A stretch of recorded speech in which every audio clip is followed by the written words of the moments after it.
आपके अपने channel math king maker में आज हम पढ़ने वाले हैं क्लास 8 का चैप्टर 12 एक्सपोनेंट्स एंड पावर्स।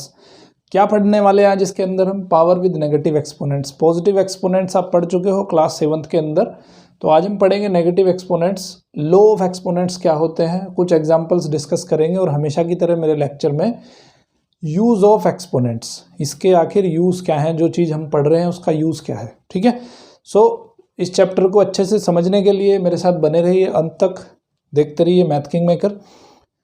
तो क्लास 7 के अंदर हमने एक चैप्टर पढ़ा था एक्सपोनेंट्स एंड पावर्स, उसके अंदर हमने पॉजिटिव एक्सपोनेंट्स पढ़े थे। अगर उसमें चैप्टर में वो चैप्टर अगर आपको अच्छे से समझ आता है तो ये चैप्टर भी बहुत ईजी हो जाएगा आपके लिए। ठीक है, इसलिए मैं आपको सजेस्ट करता हूँ कि ये लेक्चर देखने से पहले आप उस लेक्चर को जाके देखिए। कुछ डाउट आते हैं तो उसको समझिए, पूछिए मेरे से कमेंट बॉक्स में जाके। ठीक है, डिस्क्रिप्शन बॉक्स में मैं क्लास 7 का जो लेक्चर है हमारा एक्सपोनेंट्स एंड पावर, उसका लिंक आपको दे दूंगा। ठीक है, तो यहाँ पे हम पढ़ने वाले हैं नेगेटिव एक्सपोनेंट्स। तो थोड़ा सा मैं रिवाइज कर देता हूँ। जैसे मान लेते हैं हमने लिखा है 3 to the power 5, तो यहाँ पे 3 को क्या कहते हैं? 3 को कहते हैं हम बेस, और 5 को कहते हैं हम एक्सपोनेंट कह दो या पावर कह दो। ठीक है, एक्सपोनेंट कह सकते हैं या पावर कहते हैं हम उसको। ठीक है, पढ़ते कैसे हैं इसको? 3:5, 3:5, इसको ऐसे पढ़ते हैं। तो यहाँ पे हम नेगेटिव एक्सपोनेंट्स के बारे में पढ़ेंगे। यहाँ पे हम 3 to the power -5 के बारे में नहीं पढ़ेंगे, 3 to the power +5 के बारे में नहीं पढ़ेंगे, 3 to the power -5 के बारे में पढ़ेंगे। यहाँ पे एक्सपोनेंट जो होगा वो नेगेटिव होगा। ओके, समझ गए बात? ओके, तो अब उसके बाद हम देखो मल्टीप्लिकेटिव इनवर्स पे आते हैं। मल्टीप्लिकेटिव इनवर्स किसे कहते हैं? दो ऐसे नंबर जिनका मल्टीप्लाई करने पे आंसर 1 हो जाता हो। 1 क्या है? 1 है मल्टीप्लिकेशन की आइडेंटिटी। तो 10 को अगर हम 1/10 के साथ मल्टीप्लाई करें तो आंसर कितना आएगा? 1 आएगा, है ना। तो यानी कहने का मतलब है 1/10 क्या है? 1/10। देखो ये जो मैंने नेगेटिव एक्सप्रेशन मैंने लिखा है, नेगेटिव एक्सपोनेंट जो लिखा है 3 to the power -5, इसको मैं लिख सकता हूँ 1/3 to the power 5। जब इस एक्सपोनेंट को हम नेगेटिव एक्सपोनेंट को अगर हम डिनोमिनेटर में लेके आते हैं, so negative exponent becomes positive exponents. ठीक है, सो इसको लिख सकते हैं 1/3 to the power 5। ये थोड़ा सा आपको समझना पड़ेगा कि जब नेगेटिव एक्सपोनेंट्स को पॉजिटिव एक्सपोनेंट में लिखना हो तो हम उसको डिनोमिनेटर में लिख सकते हैं, हम उसको न्यूमरेटर में नहीं लिख सकते हैं। अगर कहीं पे ऐसे लिखा हो 3 to the power -5, तो इसको हम ऊपर ले जाते हैं तो ये पॉजिटिव एक्सपोनेंट हो जाएगा 3 to the power 5। ठीक है, सो कहने का मतलब यह है कि जब डिनोमिनेटर से न्यूमरेटर में लेके जाते हो एक्सपोनेंट को, सो उसका साइन जो है वो चेंज हो जाता है। न्यूमरेटर से डिनोमिनेटर में लेके जाओ या डिनोमिनेटर से न्यूमरेटर में लेके जाओ, उसका साइन चेंज हो जाएगा। यहाँ पे मैंने न्यूमरेटर से डिनोमिनेटर में लेके गया हूँ, साइन चेंज हो गया, -5 का +5 हो गया। यहाँ मैंने डिनोमिनेटर में था -5, अब इसको न्यूमरेटर में लेके गया तो साइन हो गया इसका +5। ठीक है, तो समझ गए बात। तो मल्टीप्लिकेटिव इनवर्स के बारे में हम पढ़ रहे थे। तो multiplicative inverse 3 to the power -5 का मल्टीप्लिकेटिव इनवर्स क्या होगा? 3 to the power 5 होगा। क्यों होगा? क्योंकि हमने क्लास 7 के अंदर पढ़ा है कि अगर बेस सेम हो तो पावर ऐड हो जाती है, -5 + 5 3 to the power 0, और जिसकी पावर 0 होती है उसका वैल्यू कितना आता है? 1 आता है। तो यहाँ पे हमने देखा है कि 3 to the power -5 और 3 to the power 5 का अगर मल्टीप्लाई कर देते हैं तो आंसर मिलता है हमें 1। सो कह सकते हैं हम कि ये दोनों एक दूसरे के मल्टीप्लिकेटिव इनवर्स हैं, क्योंकि दोनों का मल्टीप्लाई करने पे हमें 1 मिल जाता है। ठीक है, सो किसी एक्सपोनेंट का अगर हमें किसी ऐसे नंबर का हमें मल्टीप्लिकेटिव इनवर्स फाइंड करना है तो हम क्या करते हैं? उसके एक्सपोनेंट के पावर को, साइन को चेंज कर देते हैं। तो -5 है तो उसका जो इन्वर्स हो जाएगा वो +5 हो जाएगा, +5 है तो उसका इन्वर्स -5 हो जाएगा। ठीक है, अंडरस्टूड द कंसेप्ट? ओके, अब हम सीखेंगे कि भाई ये तो कंसेप्ट हुआ आपका ये। अब कुछ क्वेश्चंस मैं आपको देता हूँ, आपको फटाफट से जवाब देने हैं। ठीक है, उनके मुझे बताने हैं आपको रेसिप्रोकल भी कह देते हैं उसको, मल्टीप्लिकेटिव इनवर्स भी कह देते हैं। तो 2 to the power -5 का मल्टीप्लिकेटिव इनवर्स बताओ मुझे, 10 to the power -5 का बताओ, और 7 to the power -2 है, और 5 to the power -3 है, और 10 टू द पावर -100 है। फटाफट से इनके मुझे मल्टीप्लिकेटिव इन्वर्स बताओ। कुछ नहीं करना, इसके सिर्फ एक्सपोनेंट की पावर का एक्सपोनेंट जो है उसका साइन चेंज कर देना है। तो -4 है +4 हो जाएगा, -5 है +5 हो जाएगा, -2 है +2 हो जाएगा, -3 है +3 हो जाएगा, -100 है +100 हो जाएगा। समझ में आई बात? तो ये हो जाएंगे इसके मल्टीप्लिकेटिव इन्वर्स। अब किसी नंबर को, डेसिमल नंबर को हमें एक्सपेंड करना है, ठीक है। पॉजिटिव एक्सपोनेंट की फॉर्म में तो एक्सपेंड करना हम सीख गए हैं। कैसे? जैसे मान लो मैंने लिखा 1 2 3 4 5, तो इसको हमें एक्सपेंड करना है। तो एक्सपेंड करने का तरीका क्या है? ये 1s प्लेस, ये 10 प्लेस, ये 100 प्लेस, ये 1000 प्लेस और ये 10,000 प्लेस। तो हम क्या लिखते हैं? 1 × 10,000 ऐसे लिखते हैं ना, 2 × 1000, 3 × 100, +4 × 10 और +5। तो ऐसे हम एक्सपेंड करते हैं नंबर्स को। ऑलरेडी हम क्लास 6 के अंदर पढ़ चुके हैं। इसको क्या लिख सकते हैं? 1 × 10 to the power 4, 1 2 3 4, +2 × 10 to the power 3, +3 × 10 to the power 2, +4 × 10 to the power 1, +5 × 10 to the power 0। ठीक है, जिसकी पावर 0 उसका वैल्यू 1 होता है। तो हमने क्या किया? इसको 10 रेज़ टू द पावर में इसको हमने एक्सपेंड कर दिया। अब अगर यहाँ पे नंबर, ये नंबर के साथ साथ एक डेसिमल नंबर भी आ जाए 2 3 5, तो ये डेसिमल नंबर है। तो अब इसका एक्सपेंशन कैसे लिखेंगे? देखो यहाँ तक तो ये बिल्कुल सेम रहेगा, है ना। और यहाँ पे क्या करना है हमें? देखो डेसिमल के बाद यहाँ पे 2 लिखा है, तो हम लिखेंगे +2/10। एक 0 लगेगी क्योंकि डेसिमल के जस्ट एक डिजिट के बाद है। और 3 कितने के बाद है? 2 डिजिट के बाद है डेसिमल के। सो सेकंड डिजिट पे है तो वो 100th प्लेस हो जाएगा। और 5 कितने पे है? डेसिमल के बाद थर्ड डिजिट है वो, तो 3 0 लगेंगे यहाँ पे। ठीक है, तो इसको कहते हैं 10th प्लेस, इसको 100th प्लेस, इसको 1000th प्लेस, 1000th प्लेस। समझ में आई बात? तो इसको मैं लिख सकता हूँ, इसको तो एज इट इज़ लिख देते हैं। अब इसको मैं लिख सकता हूँ, देखो इस चीज़ को मैं लिख सकता हूँ 2 × 10 टू द पावर -1। मैंने क्या कहा? 10 टू द पावर 1 है, इसको मैं ऊपर लेके जाता हूँ न्यूमरेटर में, तो ये +1 है तो ये हो जाएगा -1। 3 × 10 टू द पावर 2 है ये, इसको मैं ऊपर लेके जाता हूँ तो 10 टू द पावर -2 हो जाएगा। सिमिलरली 5 × 10 टू द पावर -3 हो जाएगा। ठीक है, तो इस नंबर को मैंने एक्सपेंड कर दिया डेसिमल नंबर को इस फॉर्म में। ठीक है, समझ में आई बात? तो ये हो गया इसका डेसिमल एक्सपेंशन। क्लियर है? तो ये और उसके साथ ये भी प्लस में है, उसके साथ ये प्लस में है। ठीक है, ये और ये मिलके दोनों इसका डेसिमल एक्सपेंशन, एक्सपोनेंट फॉर्म में इसको हमने एक्सपेंड कर दिया। तो किसी नंबर को अगर आपको एक्सपेंड करना है एक्सपोनेंट फॉर्म में तो उसका तरीका ये है। ठीक है, अब फटाफट से होमवर्क लिखिए, क्वेश्चन लिखिए, कैसे हम एक्सपेंड करेंगे। एक एग्जांपल मैं बताता हूँ आपको। एक है 1025.63, इसको हमें एक्सपेंड करना है। तो एक्सपेंड कैसे करेंगे? इसको लिखेंगे 1 कौन से? 1 के बाद कितने 0 हैं? 1 के बाद कितने डिजिट है? 3 डिजिट है। तो इसको मैं लिखूंगा 10 टू द पावर 3। ये 0 × 10 to the power 2, 2 × 10 to the power 1, +5 × 10 to the power 0।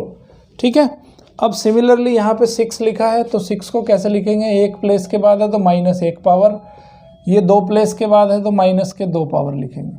ठीक है, समझ गए बात? तो ये इसका तरीका है एक्सपेंड करने का। तो इस तरह से हमने इसको एक्सपेंड कर दिया। अब दूसरा एक और एग्जाम्पल देख लो। दूसरा एग्जाम्पल क्या है? 1256.249, इसको भी इसी तरह एक्सपेंड करेंगे। कैसे एक्सपेंड करेंगे? यहाँ पे लिखेंगे हम 1 और कितने नंबर हैं डेसिमल से पहले? 3 नंबर हैं, तो इसको लिखेंगे 10 टू द पावर 3। यहाँ पे 2 है, इसके बाद कितने नंबर हैं? 1 2, तो इसको लिखेंगे 10 टू द पावर 2। फिर 6 लिखेंगे 10 टू द पावर 1। ठीक है, ओके। अब लिखेंगे यहाँ पे क्या? सॉरी, छूट गया ना इसमें, 5 छूट गया। 5 × 10 to the power 1 +6 × 10 to the power 0, 6 × 10 to the power 0 plus, अब 2 लिखा है यहाँ पे, तो 2 × 10 to the power -1 plus 4 × 10 to the power -2 plus 9 × 10 to the power -3। समझ आई बात? तो इस तरह से हम इसको एक्सपेंड करके लिख सकते हैं। ओके, तो कभी भी आपको अगर इस तरह से कोई क्वेश्चन दिया है कि एक डेसिमल नंबर है उसको एक्सपोनेंट की फॉर्म में एक्सपेंड करना है तो उसका तरीका ये है, ठीक है। अभी पढ़ेंगे हम law of exponents. Law of exponent कुछ नहीं, जो आपने क्लास 7th के अंदर पढ़े थे, सेम टू सेम है, बस यहाँ पे क्या है कि नेगेटिव एक्सपोनेंट्स आ जाते हैं आपके पास। तो कंसेप्ट वही लगेगा नेगेटिव एक्सपोनेंट्स के लिए भी। वहाँ हमने क्या पढ़ा था कि a⁴m और a⁴n, अगर ये सेम बेस है तो सेम बेस को क्या करते हैं हम, एडिशन कर देते हैं, उसका a⁴m+n लिख देते हैं, a⁴n अपॉन a⁴n, तो यहाँ पे माइनस हो जाता है। मैंने क्या बताया था आपको कि ये ऊपर जाके इसकी पावर चेंज हो जाती है, तो ये हो जाएगा a⁴m-n। इसका डिटेल्ड में देखने के लिए आप क्लास 7th का लेक्चर देखिए, सारी चीज़ें आपको समझ आ जाएगी, ठीक है। a⁴m पावर के पावर का अगर मल्टीप्लाई कर देते हैं तो वो हो जाता है mn, पावर मल्टीप्लाई हो जाते हैं। और a⁴m b⁴m, तो इनको दोनों को मल्टीप्लाई करके, सेम पावर है तो दोनों को मल्टीप्लाई करके उसके अंदर लिख सकते हैं, ठीक है। और a⁴0 हो तो उसका वैल्यू कितना होता है, 1 होता है। तो ये कुछ आपने एग्जांपल्स, कुछ फॉर्मूले हैं जो आपने क्लास 7th के अंदर पढ़े थे, तो इन्हीं पे बेस्ड मैं कुछ क्वेश्चन यहाँ पे आपको समझाने जा रहा हूँ, ठीक है। फॉर्मूले वही हैं जो 7th के अंदर थे, सिर्फ यहाँ पे नेगेटिव एक्सपोनेंट बढ़ जाता है बस। तो यहाँ पे देखो -2, एक एग्जाम्पल सोल्व करके दिखाता हूँ आपको। -2⁻³ इंटू -2⁻⁻4, ठीक है। अब यहाँ पे देखो -2 और -2 सेम बेस है तो पावर ऐड हो जाएंगी, तो -2 की पावर -3 और -4, -3 -4। ऐड का मतलब ये नहीं है कि यहाँ पे 3 + 4 7 लिख देंगे, जो उसका साइन है उस साइन को भी लेके चलना है हमें। माइनस साइन है तो माइनस लिखेंगे, प्लस साइन है तो प्लस लिखेंगे, ठीक है। अब यहाँ पे -2 -3 और -4 कितने हो जाते हैं, -7 हो जाते हैं, ठीक है। और एक चीज़ आपको और ध्यान रखनी है, कभी भी अगर -1 की पावर इवन है तो इसका वैल्यू होगा +1, और -1 की पावर अगर ओड है तो इसका वैल्यू होगा -1, ठीक है। ये चीज़ आपको याद रखनी है। तो यहाँ पे -2 को मैं क्या लिख सकता हूँ, -2 को लिख सकता हूँ मैं -1 × 2 इसकी पावर -7, है ना। अब इसको सेपरेट करके लिख सकता हूँ, -1 की पावर -7 और 2 की पावर -7। अब मैंने क्या कहा कि -1 की पावर अगर ओड है तो उसकी वैल्यू कितनी आ जाएगी, माइनस आ जाएगी। तो मैं इसको माइनस लिख दूँ, 1 को लिखूँ ना लिखूँ नो प्रॉब्लम, और ये लिख दूंगा मैं 2⁻⁻7, ठीक है। तो इस तरह से ये आ गया आपका आंसर, ओके। और कुछ एग्जांपल्स देख लेते हैं। तो कंसेप्ट तो वही है जो 7th क्लास वाले हैं, बस यहाँ पे बस नेगेटिव एक्सपोनेंट्स चेंज हो जा रहे हैं। सो p⁴ इंटू p⁻−10 कैसे करेंगे, दोनों का बेस सेम है p, तो p की पावर 3 - 10 दोनों ऐड हो जाएंगे, p⁻−7 हो जाएगा। 7 को नीचे लिख दूँ मैं तो ये हो जाएगा 1/p⁻7, ठीक है। एक और एग्जांपल देख लेते हैं। 3⁻2, 3⁻−5, 3⁻6, बेस सेम है तो पावर को ऐड कर दो, कितना हो जाएगा 2 - 5 -3, -3 + 6 हो जाएगा +3, तो ये आ गया 3⁻3। एक्सपेंड करके भी लिख सकते हो, 3 3 3, ये हो जाएगा 27 आ जाएगा आंसर, ठीक है। तो ये बहुत बेसिक से कुछ क्वेश्चंस हैं जो नॉर्मली आप अपने फॉर्मूले लगा के सोल्व कर सकते हो, ठीक है। अब मैं कुछ आपके बुक्स में जो एग्जांपल दिए हैं एनसीईआरटी की बुक में, वो तो एग्जांपल सोल्व करते हैं तो थोड़ा सा और भी पिक्चर क्लियर होगी कि आखिर ये नेगेटिव एक्सपोनेंट्स का मतलब क्या होता है। एग्जाम्पल 1 में दिया है कि 2⁻³ की वैल्यू आपको बतानी है, तो 2⁻³ का मतलब क्या है, 1/2⁻3, 1/2 × 2 × 2 या 1/8, आंसर आ गया।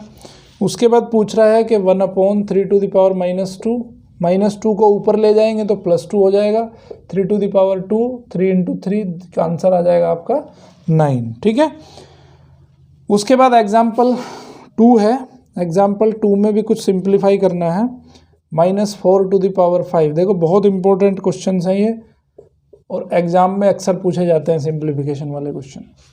ठीक है, अब देखो इसकी बेस दोनों का सेम है -4, तो बेस सेम होगा तो पावर जो है ऐड हो जाएंगे, तो 5 - 10 तो -4 टू द पावर 5 - 10 हो जाएगा -5। ठीक है, अब देखो मैंने आपको एक चीज़ बताई थी कि अगर नेगेटिव यहाँ पे लिखा है और नेगेटिव की पावर, पहले इसको जो है उसमें कर लो 1/-4 टू द पावर 5, नीचे लेके आएंगे तो प्लस पावर हो जाएगी, है ना।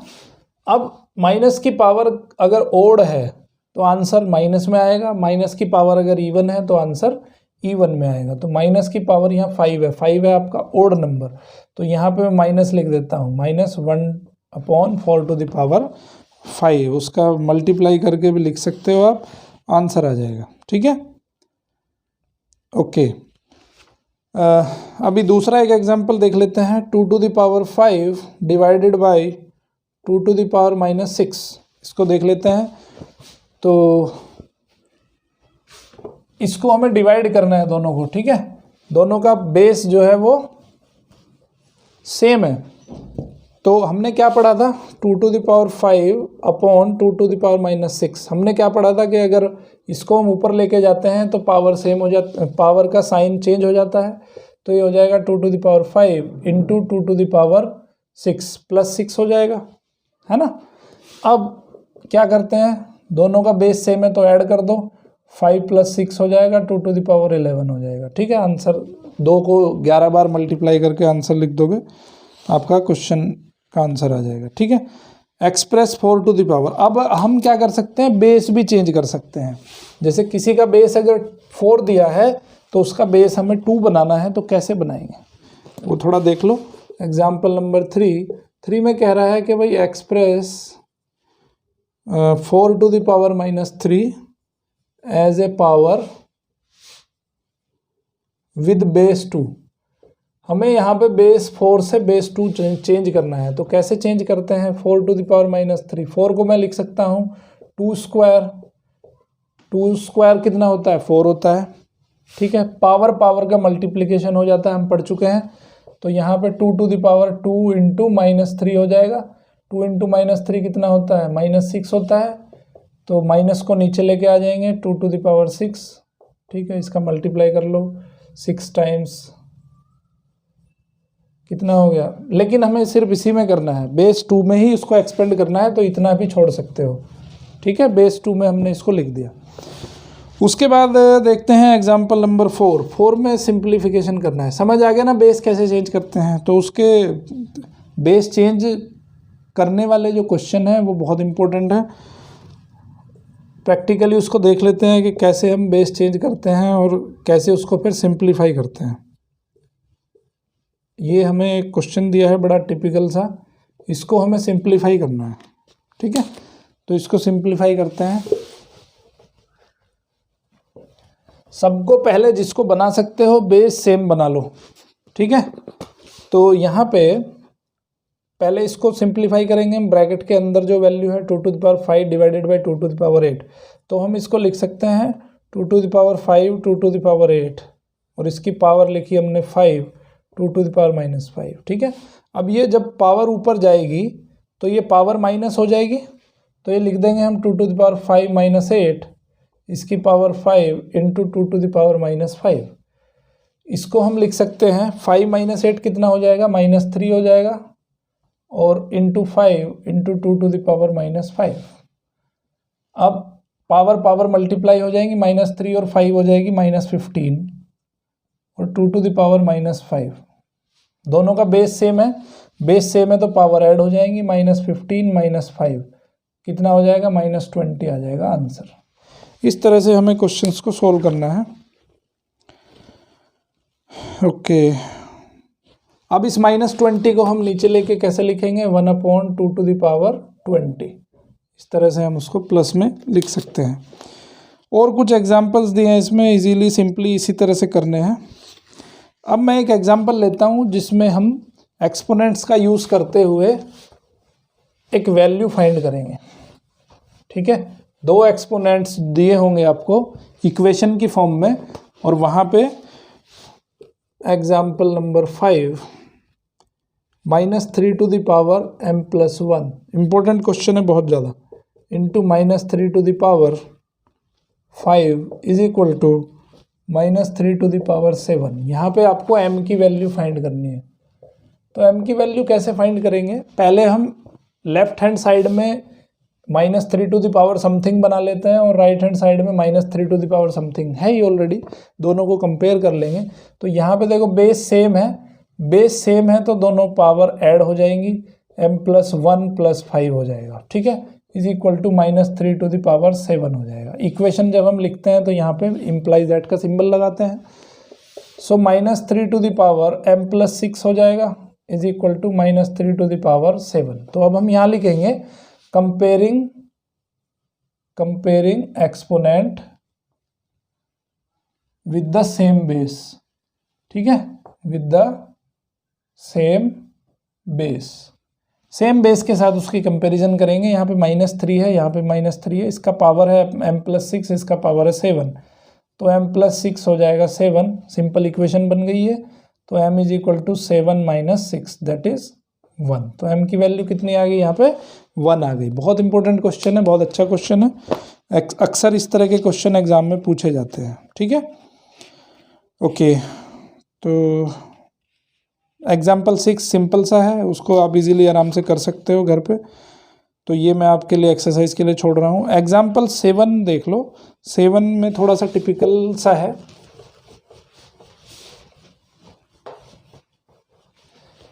कोई भी अगर आपको डाउट आते हैं तो कमेंट बॉक्स में जाके कमेंट करो, अपने डाउट पूछ सकते हो। एग्जाम्पल नंबर 7 में पूछ रहा है कि 1/3 to the power -2 -1/2 to the power -3, और इस सारे का ब्रैकेट है, इसको डिवाइड करना है हमें 1/4 टू द पावर -2, ठीक है। अच्छा क्वेश्चन है, इंपॉर्टेंट क्वेश्चन है, तो इसको पहले सोल्व करेंगे। तो ये लिखा है 1/3 टू द पावर -2, तो इसको हमें देखो, इसको मैं लिख सकता हूँ 1/3 टू द पावर -2 माइनस, क्योंकि ये पावर को मैंने सेपरेट करके लिख लिया, 1/2 टू द पावर -3, ठीक है। इसकी पावर भी कुछ दी है क्या, ओके, इसका कोई पावर नहीं दिया है, एंड डिवाइडेड बाय 1/, इसको मैं लिख दूंगा 4 टू द पावर -2, ठीक है।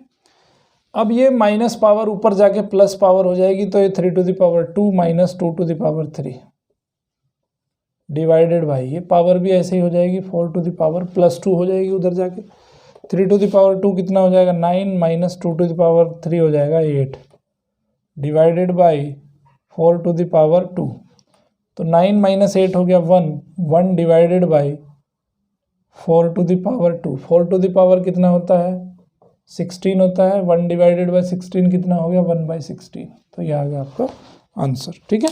इस तरह से हो जाएगी आपकी ये एक्सरसाइज 12.1 एक्सरसाइज इन्हीं पे बेस्ड है, सिंपल। ओके, अब ये जो चैप्टर हमने पढ़ा है यहाँ तक, एक्सपोनेंट जो पढ़ा है, अब इसका यूज़ हम पढ़ने वाले हैं कि आखिर इसका यूज़ क्या है, ठीक है। देखो, बहुत बड़ी बड़ी क्वांटिटीज़ होती हैं, जैसे आपने पढ़ा होगा कि जो लाइट का स्पीड होता है वो होता है 3 लाख किलोमीटर पर मिनट, ठीक है, ऐसा कुछ होता है, 3 लाख किलोमीटर पर मिनट या पर सेकंड।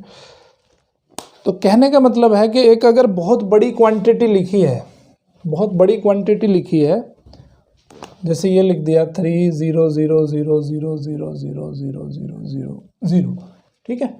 अब ये क्वांटिटी अगर हमें कहीं बार बार लिखनी हो तो बहुत बड़ी क्वांटिटी हो जाएगी, ठीक है, लिखने में टाइम भी ज़्यादा लगेगा, ओके, और स्पेस भी ज़्यादा घेरेगा ये। तो इसको हम with the help of exponent बहुत इजीली ऐसे लिख सकते हैं, 3 × 10 to the power 1 2 3 4 5 6 7 8 9 10, 3 × 10 to the power 8, 10 to the power 10, इस तरह से हम इसको लिख सकते हैं। तो सबसे पहला जो इसका यूज़ है वो यूज़ है, आपको सिंपलर वे में लिख सकते हैं हम, सिंपलर वे में लिखा जा सकता है किसी बड़े नंबर को फॉर ए बिग नंबर, ठीक है। और ये जो सिंपलर वे हमने लिखा है, इस सिंपलर वे को कहते हैं हम स्टैंडर्ड फॉर्म, ठीक है। किसी भी बड़े नंबर को हम स्टैंडर्ड फॉर्म में लिखना है हमें, ठीक है। जैसे एक लिखा 1 2 3 4 5.678, अब इसको हमें सिंपलर फॉर्म में लिखना है। तो सिंपलर फॉर्म में लिखने का तरीका क्या है कि डेसिमल जो लगाना है हमें, डेसिमल लगाना है हमें एक डिजिट के बाद, ठीक है। अब इस डेसिमल को हम इधर खिसका के लाते हैं, तो डेसिमल को इधर खिसका के लेके आए 1 2 3 4, 4 पावर हमने इधर, 4 प्लेस हमने इसको इधर खिसकाया। तो मैं आपको ऑलरेडी पढ़ा चुका हूँ कि जब हम डेसिमल को 4 पावर लेफ्ट में लेके आते हैं तो पावर प्लस हो जाती है, राइट में लेके जाते हैं तो पावर माइनस हो जाती है। तो इसको हमने इस फॉर्म में लिख दिया, तो इसको क्या कहेंगे हम, स्टैंडर्ड फॉर्म कहेंगे। तो किसी नंबर को स्टैंडर्ड फॉर्म में लिखने का तरीका ये है कि आपको जो पहला नंबर होता है वो लिखना है 1 और 10 के बीच, ठीक है। अब दूसरा एक देख लेते हैं। अगर ये मान लो ये लिखा होता कि 0.00678, तो इसको हमें अगर स्टैंडर्ड फॉर्म में लिखना है तो कैसे लिखेंगे, डेसिमल प्लेस को हम 1 और 10 के बीच लेके जाएंगे। तो 1 और 10 के बीच कौन सा है, फर्स्ट डिजिट, ये 6 है हमारा, तो 6.78 लिखेंगे। अब हम कितने प्लेसेस हमने डेसिमल को खिसकाया, 1 2 3, बट हम लेके गए किधर, राइट साइड। तो राइट साइड जब लेके जाते हैं तो पावर माइनस हो जाती है, जितने नंबर हम उसको खिसकाते हैं तो पावर माइनस हो जाती है। तो इसको लिखने का तरीका ये है 6.78 इंटू 10⁻³ तो सबसे बड़ा जो यूज़ है एक्सपोनेंट्स का, वो यूज़ है कि हम किसी भी बिग नंबर को या किसी भी डेसिमल नंबर को एक छोटी सी फॉर्म में लिख सकते हैं, जिस फॉर्म को कहते हैं स्टैंडर्ड फॉर्म, ठीक है। दूसरा हमारा काम क्या है, दूसरा काम है, अब यहाँ पे कुछ एग्जांपल मैं देता हूँ आपको, जो आपको सोल्व करने हैं, ठीक है। स्टैंडर्ड फॉर्म में उन नंबर्स को लिखना है। तो पहला नंबर लिखा मैंने 0.00000564, दूसरा मैंने लिखा 0.000021, तीसरा मैंने लिखा 2160000, चौथा मैंने लिखा 1524000। तो इसको कैसे लिख सकते हैं हम, डेसिमल को 5 के बाद लिखो, पहला नंबर 5.64 इंटू 10⁻, कितने प्लेस पे लाए हम डेसिमल को, 1 2 3 4 5 6 प्लेसेस पे लाए तो -6 हो जाएगा, राइट साइड में लेके गए हैं। यहाँ पे डेसिमल 2 के बाद लगेगा 2.1, कितने प्लेसेस, 1 2 3 4 5 6 प्लेसेस के बाद तो -6 हो जाएगा। यहाँ पे डेसिमल 2 के बाद लगेगा 2.16 इंटू 10⁻, कहाँ डेसिमल था, यहाँ पे था, हम कितने प्लेस लेके आए उसको, 1 2 3 4 5 6 7 प्लेस लेफ्ट लेके आए तो पावर हो जाएगी +7। यहाँ पे डेसिमल 1.5 के बाद लगेगा 1.524 इंटू 10⁻, 1 2 3 4 5 6 7, तो इसको, इस नंबर को हम ऐसे लिख सकते हैं, ठीक है। तो पहला यूज समझ में आया कि एक्सपोनेंट्स एंड पावर्स का पहला यूज क्या है कि हम किसी भी बड़े नंबर को एक सिंपलर फॉर्म में लिख सकते हैं और उस फॉर्म को कहते हैं हम स्टैंडर्ड फॉर्म, ठीक है। हमेशा जब भी आप हायर क्लासेस में कोई भी बड़े बड़े नंबर देखोगे तो वो हमेशा स्टैंडर्ड फॉर्म में ही लिखे होते हैं, ठीक है। दूसरा इसका यूज़ क्या है कि कोई बड़ी क्वांटिटी को हमें कंपेयर करना है तो उसको कंपैरिजन भी किया जा सकता है, कंपेयरिंग बिग क्वांटिटीज, ठीक है। जैसे क्या, देखो, मास ऑफ इलेक्ट्रॉन हमने पढ़ा है कि 10⁻⁻29 kg होता है, ठीक है। मास ऑफ इलेक्ट्रॉन है 10⁻⁻29 kg। Okay, mass of A ball, मान लेते हैं उसका मास जो बॉल का है वो कितना है, 1 kg है।